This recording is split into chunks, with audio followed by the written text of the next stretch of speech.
Para mí, hermanos, ha sido por muchos años, y espero que el Señor me conceda otros más, un placer, un gozo muy especial llegar a algunos textos de la palabra de Dios y entrar para tratar de entender exactamente qué es lo que está diciendo y que desde ahí compartir con ustedes en la predicación o en la enseñanza, que son los dos momentos que a mí se me concede compartir, así como los tiempos de devociones donde estoy solo con el Señor tratando de percibir lo que la palabra de Dios tiene que hablar con nosotros. Yo les invito en esta mañana a ir al Salmo 29. Es el salmo escogido para la exposición y creo que es un salmo con mucha enseñanza. Empiezo por decir lo siguiente: la doxología es la quinta esencia del culto. En la alabanza nosotros decimos gloria al Padre, al Hijo y al Espíritu Santo. Cuando terminamos de orar, costumbres muy antiquísimas que han llegado a ser incluso parte de nuestra Biblia, concluimos diciendo: porque tuyo es el reino, el poder y la gloria.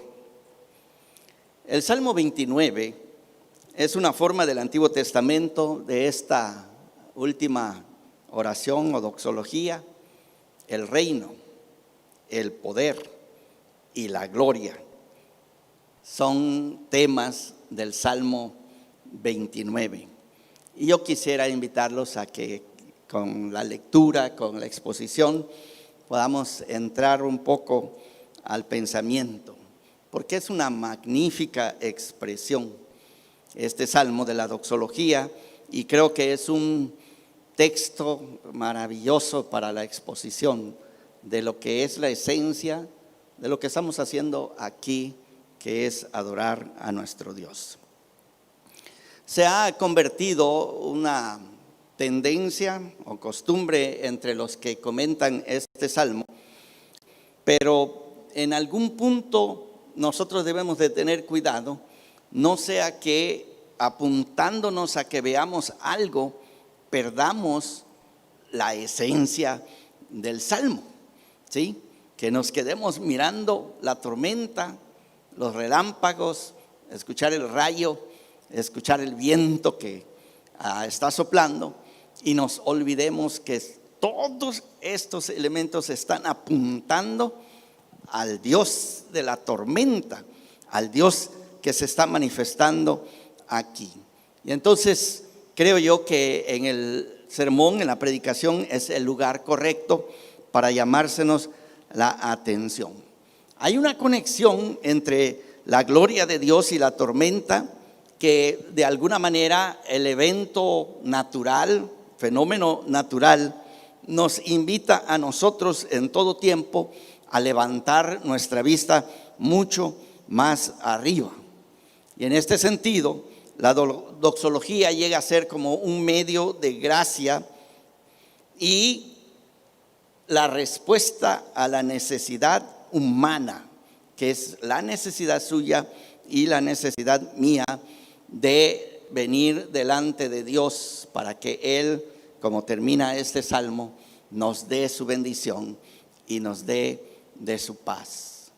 Todavía recuerdo, yo creo que ha sido en mi vida un punto muy alto en mis experiencias como predicador, el haber descubierto, fue una nota de pie de un señor que se apellida Willis, que decía: la oración auténtica expresa la necesidad humana.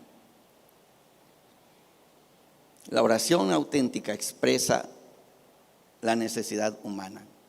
Y entonces regresar al Padre Nuestro y leerlo desde ese punto de vista, hermanos, para mí fue extraordinario saber que mi primera necesidad es santificar el nombre de nuestro Dios. Pero me parece algo contrario a cómo pienso, porque pienso, no, las necesidades más importantes es comer, pero en el Padre Nuestro, el pan nuestro viene hasta más tarde. La primera necesidad es santificar el nombre de nuestro Dios. Es doxología, es dar gloria a nuestro Dios. Y de eso trata realmente el Salmo 29, como un himno para el uso aquí en el templo, en la liturgia. Está diseñado para confrontar la finitud humana con la majestad divina. ¿Sí? Allí está Él sentado sobre el diluvio, como dice el Salmo. Está sentado sobre el diluvio, nuestro Dios, hermanos. Gloria a Dios. Y nosotros estamos aquí aterrados por el diluvio. Y es en el Salmo donde se nos permite, la liturgia, en el culto, aquí donde estamos adorando a nuestro Dios, se nos permite encontrarnos y recibir la bendición y la paz que se anuncian en este Salmo. El propósito del himno es evidente en su lenguaje y en su estructura. Comienza con una convocatoria, ¿sí? Comienza con una convocatoria a la doxología y está dirigida a seres divinos. Miren cómo principia: tributad a Jehová, oh hijos de los poderosos. Parte o el cuerpo del himno, que va del versículo 3 hasta el versículo 9, es una doxología que va a retratar pues la manifestación divina, cuyo tema es la voz de Jehová. La palabra col, que tal vez sería como un eco. Nosotros usamos algunas palabras, ¿verdad? Como tumbos, ¿sí? Serían las olas. La manifestación de lo que ha sucedido, que va rodando y rodando y rodando. Aquí se repite 7 veces. De verdad, una verdadera litanía sobre la voz del Señor. Estoy seguro que han escuchado algunas litanías, algunas partes del culto que utilizamos el domingo pasado estábamos utilizando, pero cuando nosotros en algún punto decimos: es la palabra del Señor, es la palabra del Señor, es la palabra del Señor, es la palabra del Señor. Así suena este salmo, es la voz de Jehová. Y si lo leen sacando cada parte de lo que está en el salmo, se escucha así. A ver si podemos hacer el efecto. Versículo 3: voz de Jehová sobre aguas, voz de Jehová con potencia, voz de Jehová con gloria, voz de Jehová que quebranta los cedros, voz de Jehová que derrama llamas de fuego, voz de Jehová que hace temblar el desierto, voz de Jehová que desgaja las encinas. Escúchenlo. ¡Pah! Tum, tum, tum, tum, tum. Este salmo pues nos invita a la liturgia, a lo que hacemos en el templo. Y luego, hermanos, va a concluir con los versículos 10 y 11 con estas tremendas declaraciones: Jehová preside en el diluvio y se sienta Jehová como rey para siempre. Allá cuando lo escribió el salmista, inspirado por el Espíritu Santo, y hoy día que nosotros estamos en el culto, estas declaraciones siguen siendo la verdad. Pensé, voy a ver si convenzo a mis hermanos que me ayuden hoy como una iglesia medio afroamericana y pudiéramos estar diciendo todos: gloria, gloria, gloria, gloria, gloria, gloria. ¿Se acuerdan de los serafines allá en capítulo 6 de Isaías, hermanos? Estos seres alados, que son seres de fuego, ¿qué están cantando, hermanos? Ellos cantan: santo, santo, santo, Jehová de los ejércitos. Toda la tierra está llena de tu gloria. ¿Lo escuchan, hermanos? Día y noche, día y noche, cantando al Señor, porque están reconociendo verdaderamente su gloria, su presencia. En estos días, hermanos, que nosotros estamos viviendo, días de pandemia, es este conocimiento de la oración final, versículo 11, que creo que nos invita a nosotros a adueñarnos de este salmo como salmo escrito también para nosotros. Si pueden ver conmigo, hermanos, la pandemia que está rodeando todo nuestro mundo. Es un diluvio. Es un tremendo diluvio que nos ha caído. Es como si estuviéramos en Génesis capítulo 6, donde ha venido el diluvio y solamente 8 personas se van a salvar. ¿Sí? Yo ya veo, nunca habían visto llover y han empezado a caer las primeras gotas y la gente está toda confundida, no sabe qué hacer. Noé y su familia han entrado, el arca ha quedado sellada con los animales que van allá adentro y afuera es un caos enorme. Pero el salmo testifica: Jehová preside el diluvio. En estos días mi hermana Toñita me escribió y no sé si estaba citando o a ella se le ocurrió, pero me escribió diciendo: Dios tiene COVID. ¿Qué les parece esta expresión? Dios tiene COVID. Yo le contesté: no, hermanas, no es así. Dios es el COVID. Y ahí le cité el libro de Oseas, porque allá en el libro de Oseas nos habla de Dios como pus. ¿Sí? Él es el que está carcomiendo al Israel por su pecado. Pues imaginémonos por un momento lo que el Salmo está diciendo: Jehová preside el diluvio. Una pandemia como esta para nuestro Dios no es absolutamente nada. Y nosotros que confiamos en este Dios, de verdad nuestra confianza debe de ser de tal manera que lo que dice el versículo 11 es lo que Dios pretende hacer con nosotros. Dice el versículo 11: Jehová dará poder a su pueblo. ¿Creen ustedes que esto es cierto, hermanos? Por supuesto que es cierto. Si Jehová preside el diluvio, significa que Él está en control y que Él está sentado como rey para siempre. También para nosotros, hermanos. Entonces un salmo como esto es para nosotros. Y termina: Jehová bendecirá a su pueblo con paz. ¿Creen que podemos estar en paz en medio de todas estas noticias que nos están llegando de conspiración? Estas noticias, ¿verdad? Que la cosa se está agravando más, que nos están mintiendo. Porque, hermanos, las noticias que están llegando, y es una avalancha enorme, díganme si no produce en nuestro corazón un cierto miedo, un cierto temor. ¿Cómo podemos echar fuera este temor? Escuchen la voz de Jehová, hermanos, de este Jehová que preside en el diluvio. De verdad, qué bonito salmo para el día de hoy. Entonces es importante, hermanos, señalar que este himno está en su lugar correcto.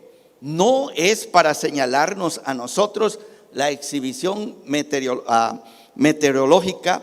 No está tratando de abrumarnos con los relámpagos, con el viento, con los truenos, sino nos está apuntando de una forma poética a través de la tormenta, que hay alguien que está presidiendo la tormenta, y ese es nuestro Dios. Y entonces sí podemos concluir nuestras oraciones y decir: porque tuyo es el reino, el poder y la gloria. Yo no sé si el texto de hoy toca su corazón, hermanos. Espero que sí. Toda la semana, y no me dio la semana para leer todo lo que logré conseguir al respecto. Es demasiada información, pero este sentimiento es el que traigo en mi corazón después de leerlo, y pensé, como predicador, debo decirle a mis hermanos: para esto sirve el Salmo 29, para ustedes, y para concluir finalmente con su confianza total y completa en Jehová, que preside el diluvio. Gloria a Dios. Veamos brevemente estos tres motivos o temas que encontramos. Porque tuyo es el reino, el poder y la gloria. Empecemos con la palabra kabod, que se traduce como doxa al griego, que se traduce como gloria al español. Se usa teológicamente en el Antiguo Testamento de dos maneras relacionadas. En primer lugar, tiene que ver con el honor, con la eminencia, con la manifestación visible de nuestro Dios.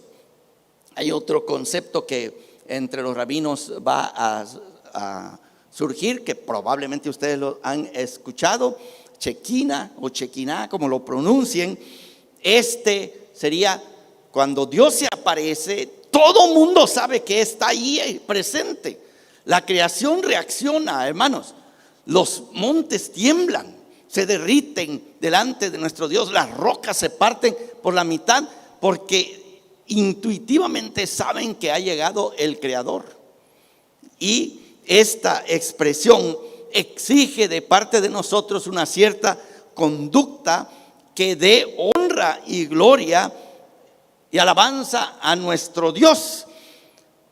Uno percibe esta manifestación a través de una tormenta, como en este salmo. Pero quisiera decirles que nosotros pudiéramos percibir la presencia de Dios en una multitud de formas en el mundo en que nosotros vivimos. Nuestro mundo es misterioso. Nuestro mundo de verdad tiene cierta capacidad de dejarnos saber, como cantábamos allá en aquel himno número 8, si se acuerdan, que en medio de todo lo hermoso decimos: Dios está aquí, pero también entre lo tenebroso podemos escuchar: tu Dios se acerca a ti. Y este primer sentido aparece aquí en el versículo 1 y versículo 2, y el segundo aparece en los versículos 3 y hasta el versículo 9. Cuando nuestro Dios se manifiesta y nosotros logramos percibir que de verdad Él está presente, ustedes y yo intuitivamente reaccionamos. Los filósofos dicen que en realidad perdimos la capacidad de asombro. Perdimos la capacidad de asombro que teníamos cuando éramos niños. Yo he estado, por supuesto, observando a mis nietas cómo se divierten. En estos días llegaron con sus bicicletas y anduvieron allí, se cayeron y ya venían todas raspadas, llorando. Y yo les dije: wow, qué bárbaro, tienes tú ahí una raspada, give me 5, ¿verdad? Y ahí están las niñas, se les olvidó que les dolía, ¿verdad? Dando 5 a su abuelito. Le digo: deberías de recibir un trofeo por esta herida que traes, porque es como un trofeo. Ya se les olvidó, les pusieron algo y siguieron otra vez en sus bicicletas. Pero ¿han visto a los niños que ven una hormiga caminar y se detienen y están allí observándola? Y lo más tremendo es cuando estiran la mano y la agarran, ¿verdad? Después les va a picar y todo lo demás. Las arañitas, ¿sí? ¿Y qué es este animalito? Ya lo traen en la mano. La capacidad de asombro, hermanos, es una capacidad humana, pero luego ya nos volvimos científicos. Sí, ya nos volvimos adultos y perdimos esa tremenda capacidad que nosotros deberíamos de seguir desarrollando en nuestra vida, porque todos nosotros vivimos en un mundo maravilloso. Esther de Wall, su libro Invitación al Asombro, invita a todas las amas de casa a comprarse una lupa para observar todo lo que hay en su cocina, cómo funcionan todas las cosas. Me encanta allí parte de lo que ella hace en su libro y me encantó. Yo iba, creo que en el tercer o cuarto capítulo, estaba en la ciudad de Juchitán, iba a predicar en la iglesia allí que estaba el hermano Axel en aquel entonces, y estaba en el hotel. Salí a la terraza, puse mi silla y estaba leyendo a Esther de Wall, pero había un viento tan fuerte que los árboles parecía que se iban a quebrar allí, y era el tiempo donde empieza el mango. Sí, ya sabrán, en el piso había cantidad de manguitos que se habían caído, tirado el viento, y ahí me detuve y principié a leer de nuevo el libro. Dije, tengo que regresar porque lo que está diciendo es sumamente importante. Y nunca se me olvidará, les he compartido y les comparto esta mañana de nuevo. Está una mosca parada en una hoja y el escritor, creo que es Exupéry, él está observando la mosca y dice él, la mosca observa todo su entorno a través de sus ojitos y está hecha detalladamente por Dios, con tal cuidado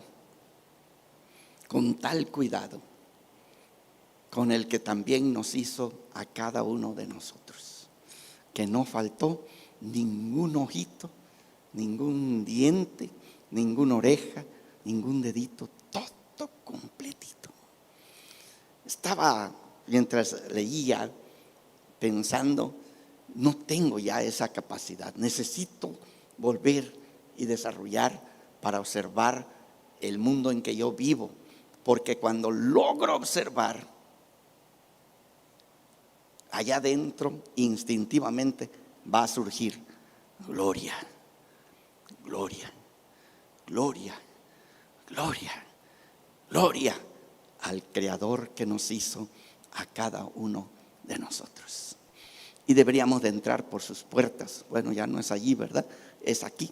Entrar por su puerta, por aquí, entrar todos nosotros y decir gloria, gloria, gloria. Me acuerdo de un predicador que escuché ahí en el teatro. Estaba allí para hacer una función, un ungimiento.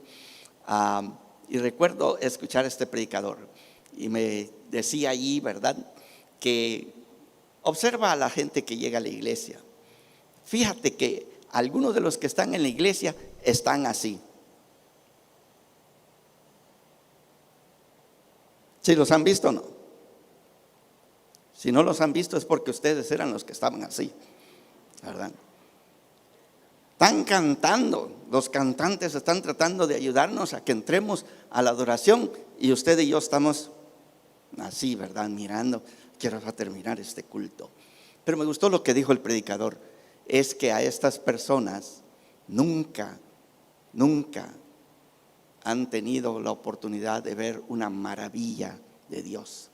Pero no es porque no haya maravilla, hermanos. Nosotros estamos rodeados de las maravillas de Dios. Es porque no vemos.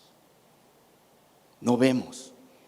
Entonces, deberíamos de orar por estos hermanos y hermanas que llegan y están así, porque significa que están ciegos. Significa que no ven. Pero luego el predicador seguía diciendo, pero aquel que estuvo enfermo y Dios lo sanó, no va a llegar así al culto. ¿Saben cómo va a llegar? Va a llegar a qué hora va a empezar el culto, porque quiere unir su voz con los demás y decir gloria al Señor, porque Él ha hecho maravillas en mi vida.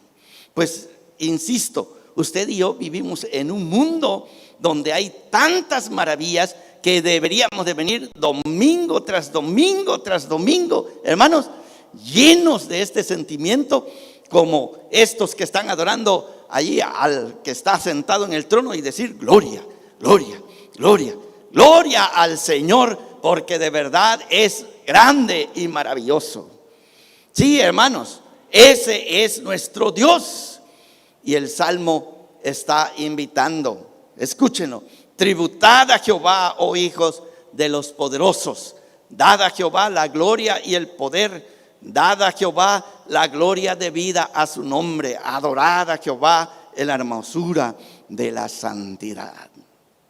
Qué precioso, hermanos. Ahora, no es que estos hijos de los poderosos tienen una gran cantidad de gloria que ellos han acumulado, ¿sí? Y ahora vienen y se la van a dar a Jehová porque tal vez Jehová está debilucho. No, no, no, no, no, no. Este no es el sentido del texto, hermanos.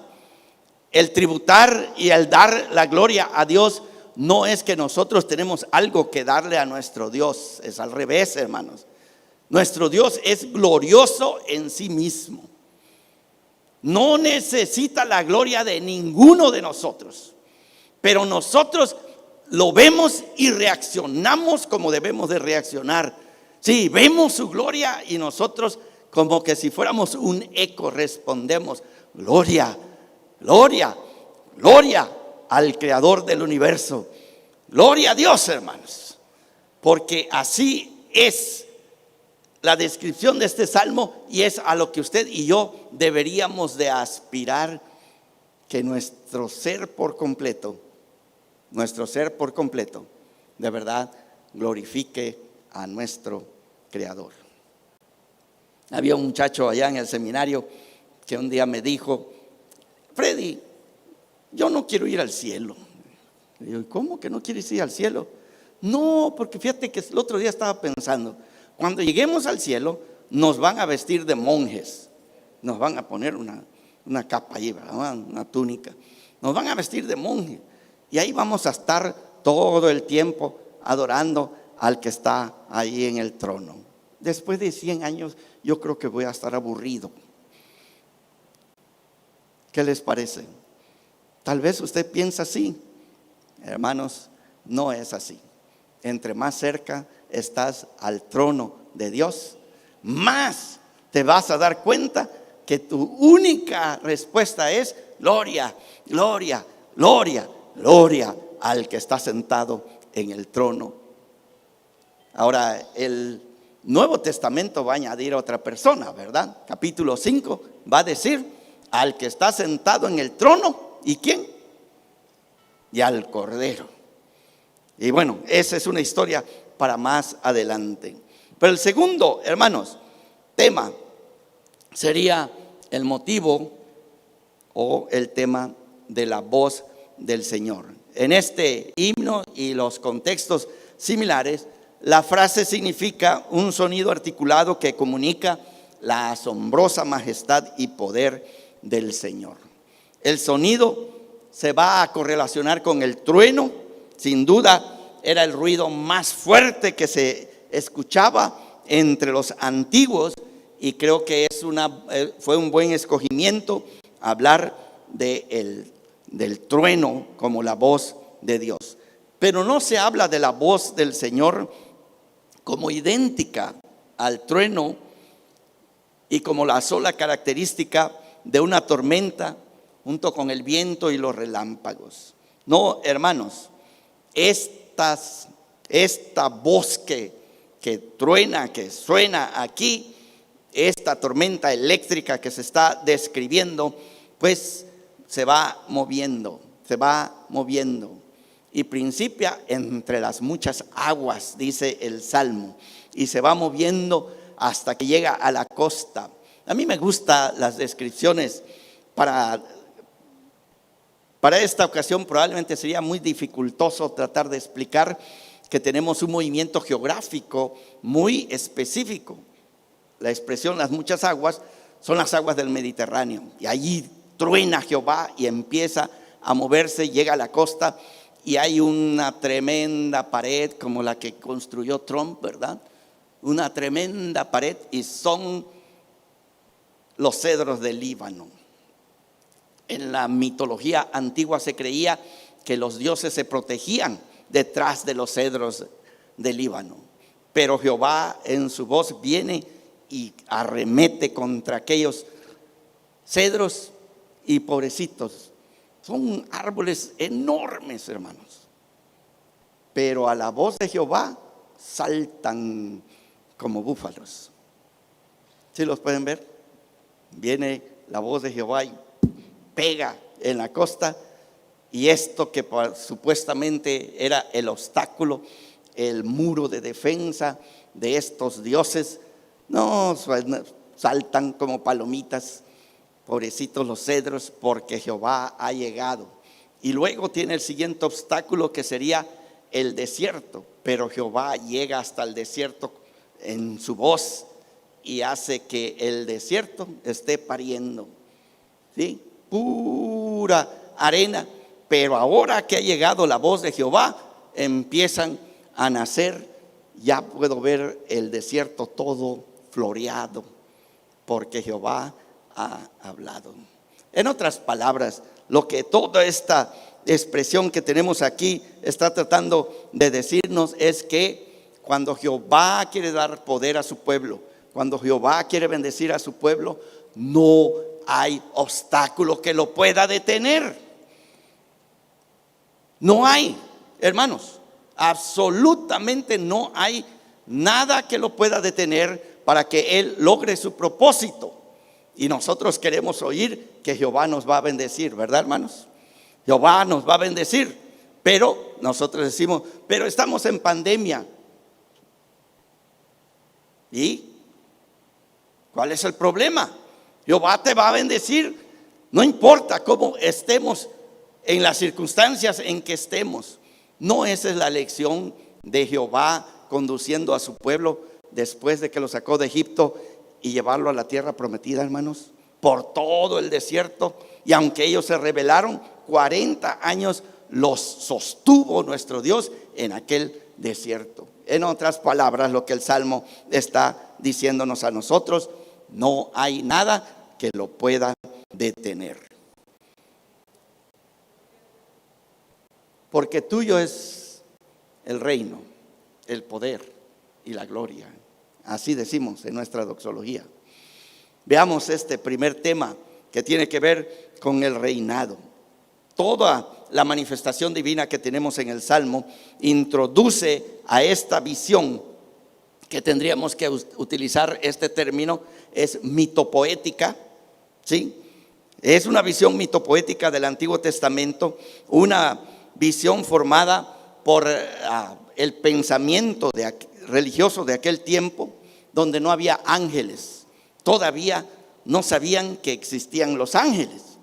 En cuestión de periodo de cuando se está escribiendo este salmo, todavía faltaban muchos años antes de que descubrieran a los ángeles. Y sin embargo se concluye con la confesión de que el Señor está entronizado como rey en el diluvio y sobre todas las cosas. En aquel contexto, hermanos, antes de que existiera incluso Israel, se hablaba acerca que en las tormentas de otoño el dios Baal, el dios de la lluvia, era el que vivía esta expresión. De aquí mucha discusión alrededor de este salmo, pero el uso que se está haciendo de la tormenta es precisamente para doxologizar a nuestro Señor. Y el uso creo que es perfecto y muy adecuado para nosotros. Es la fe que Israel va a aprender. Israel venía de un texto politeísta, de verdad, y todo lo que nosotros conocemos de la naturaleza estaba distribuido. Y entonces hay un Dios del viento, hay un Dios del cielo, hay un Dios de los ríos, hay un Dios del mar, hay un Dios de esto, hay un Dios del otro. Israel va a tener que aprender a vivir el primer mandamiento: no tendrás dioses ajenos delante de mí. No tendrás dioses ajenos. Y entonces, ¿cómo le hacemos? Si Baal es el dios de la lluvia, ¿cómo le hacemos para descubrir que en realidad Baal no es el dios de la lluvia, sino que Jehová es el dios de la lluvia? Bueno, el Salmo 29 ha hecho su trabajo de una manera perfecta. Tal vez debemos de aprender este acto que sucedió en algún periodo, también debemos de aprenderlo. Porque de repente en nuestro corazón, que son como fábricas de ídolos, ya tenemos un idolito por acá, hermanos. ¿Sí? ¿Han oído que si quieren tener novio, tienen que rezarle a San Antonio? ¿Sí? ¿Han oído, hermanitas? Tienen que rezarle a San Antonio, y si no les contesta, pónganlo de cabeza. ¿Sí han escuchado eso? Yo quisiera decirles que San Antonio no da los novios. Quien da los novios es Jehová de los ejércitos. ¿Sí? ¿Han escuchado ustedes, hermanos, que si necesitan algo, tienen que rezarle a Santa Marta? ¿Sí? Yo quisiera decirles que no es Santa Marta, es Jehová de los ejércitos. Alguno tal vez le ha dicho que si le oras a este Dios, este te va a bendecir con mucha plata, con mucho oro.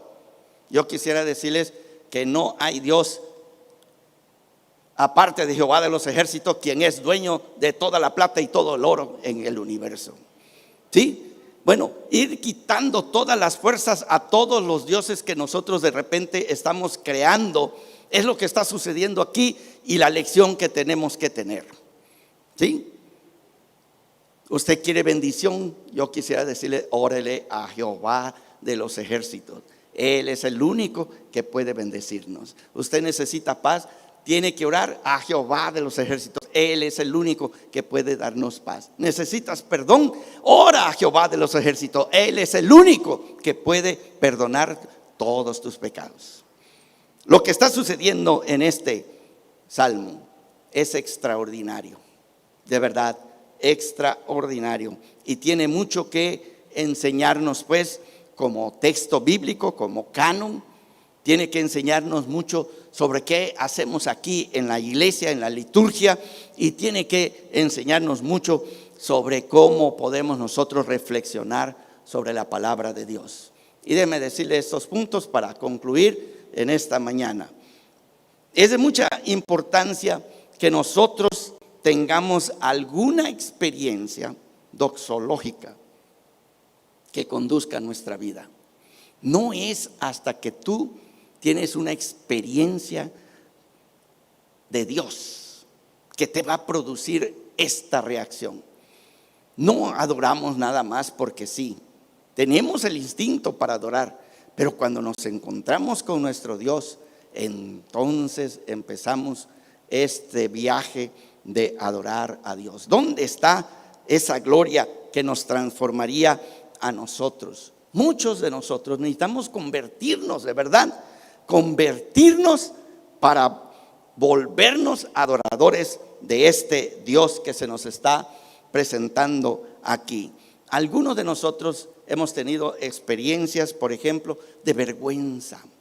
Nos han atrapado con las manos en la masa y entonces nos da tanta pena, tanta vergüenza. Sentimos un sentido de ay de mí, o el reflejo que tenemos a veces, que son clichés que tenemos en la boca, wow, y ya.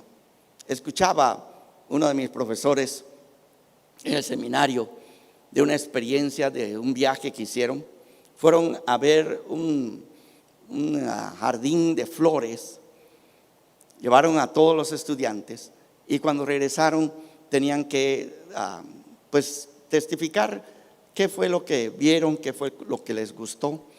Y él nos contaba que había un par de muchachas que lo único que experimentaron fue el olor del abono que ponen a las flores, que no es un olor muy bueno. Y es todo lo que experimentaron. Qué terrible, hermanos, que nosotros vivamos en el mundo que vivimos y lo único que tengamos que reportar es el mal olor del abono. Y no podamos reportar el color de las flores, el olor de las flores, la belleza que se manifiesta en un jardín bien desarrollado. Es terrible, hermanos, que nosotros vivamos en este mundo y muramos y lo único que tengamos que reportar es que en este mundo todo está mal. Que significa que no tenemos ojos para ver todas las cosas que están bien, todas las cosas que provocan en nuestra vida precisamente esta reacción. Entonces nosotros necesitamos profundizar de verdad para descubrir estas debilidades nuestras y llegar al punto de descubrir la presencia de nuestro Dios en medio de nosotros. Porque cuando no lo hacemos, finalmente estaremos adorando a lo que decae, a lo que se pudre, a la muerte. Cuando nosotros debemos de estar adorando a lo nuevo, lo que está surgiendo con una vitalidad, con una vida profunda y que apunta al Creador de todas las cosas. La maravilla, hermanos, en que nosotros vivimos y que finalmente nos lleva a venir a su templo y entre todos estar como abejas diciendo: gloria, gloria, gloria, gloria, gloria, gloria a Jehová de los ejércitos.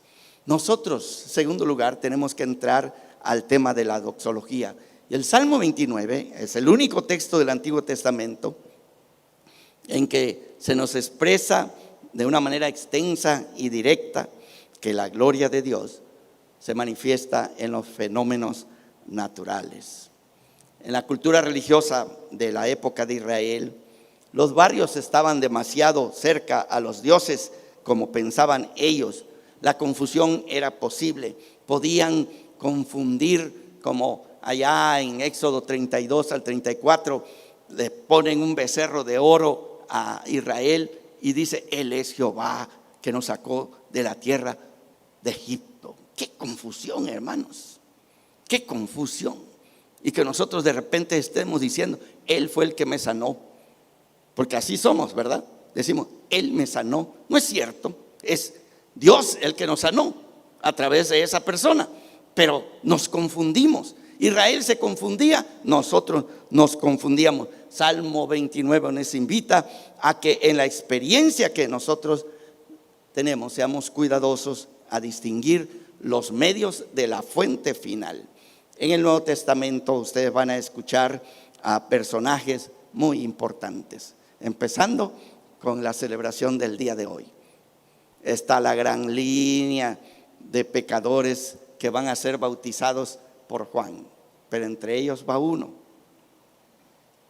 que cuando desciende a las aguas y se levanta el cielo, se parte, se abre y se escucha la voz: este es mi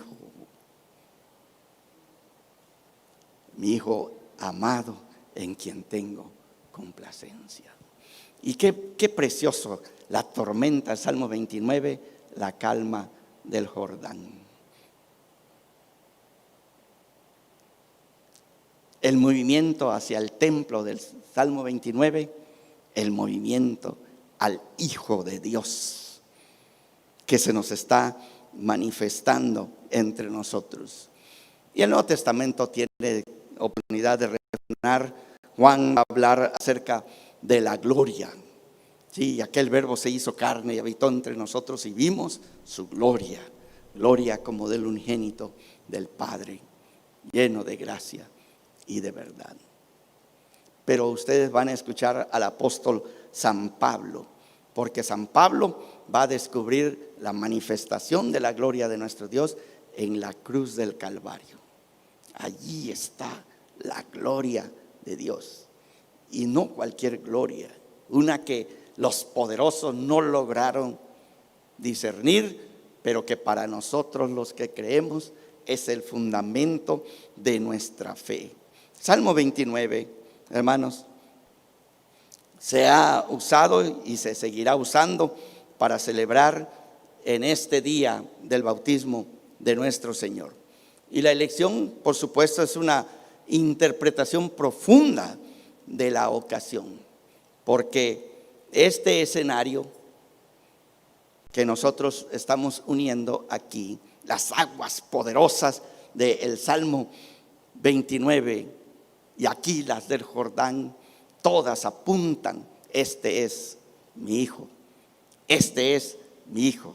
Él es la voz, Él es la palabra del Señor que pugna por nosotros. Gloria a Dios. Y finalmente, hermanos, creo yo que el Salmo nos está apuntando a que pongamos atención, que todas estas cosas que nosotros podemos ver de la gloria de Dios, todas están apuntando a la soberanía de nuestro Dios. Jehová preside en el diluvio. ¿Ustedes creen que se salió la pandemia del control de Dios, hermanos? ¿Será que se salió del control de Dios? Bueno, si son cristianos y escuchan la palabra de Dios, creo que hoy podemos decir: Jehová preside el diluvio y se sienta como rey para siempre.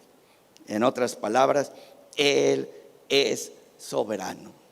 Nosotros no tenemos que estar explicando nuestro mundo, no tenemos que estarlo explicando, ni tampoco estamos llamados a explotar nuestro mundo con nuestra ciencia. Nuestro mundo es un vehículo a través del cual somos apuntados a nuestro Dios. Juan Calvino, creo que es uno de los grandes teólogos de la Reforma, dice lo siguiente: es una ciencia diabólica que fija nuestra contemplación en las obras de la naturaleza y las aleja de Dios. Nada es más absurdo que cuando nos encontramos con causas mediadoras, por muchos que sean, para ser detenidos y retardados por ellos, como por tantos obstáculos de acercarse a Dios. Cada medio, hermanos, es exactamente eso, para acercarnos a Dios. Donde se le permite a la física, a la biología, vaciar la realidad en que vivimos de esta visión mitopoética del Salmo 29. Nuestras vidas estarán abarrotadas de horizontes creados por nosotros mismos. Que este es el problema de la ciencia, no que sea mala, no que la rechacemos, pero debemos dejarla que funcione en su lugar. La ciencia simple y sencillamente no puede estudiar a Dios. Estudia la naturaleza, es todo lo que hace que como ciencia esté enana a la teología y básicamente a la doxología, porque hay un mundo de diferencia en partir una rana y verla cómo está hecha por dentro, a crear una rana y que salga saltando. Es un mundo de diferencia. Y el mundo de diferencia es el que nosotros debemos de percibir, donde logramos ver la gloria de Dios que nos trae al templo a decir: gloria, gloria, gloria, gloria, gloria a Jehová nuestro Dios. Y nosotros nos sometemos a su soberanía para vivir una vida de acuerdo a esta gloria que se nos ha manifestado. Quizás el Salmo 29 está en la Biblia para llamarnos a ver el mundo de nuevo como creación de nuestro Dios, y decir: gloria ante el Señor, creador del cielo y de la tierra. Bueno, me voy a mi casa feliz de escuchar el salmo. Se oye el rugido de la pandemia. Wow. Y dicen que las cosas se van a poner peor, peor. Ya han preguntado si debemos de prohibir que vengan al templo para no provocar problemas. Si llegamos a ese punto, significará que nos ha ganado más terreno la pandemia. Bueno, tendremos que vivir, si así es, en esa realidad. Pero el Salmo me dice, no te preocupes, Jehová preside el diluvio. Y Jehová se sienta como rey para siempre. Y Jehová dará poder a su pueblo. Y Jehová bendecirá a su pueblo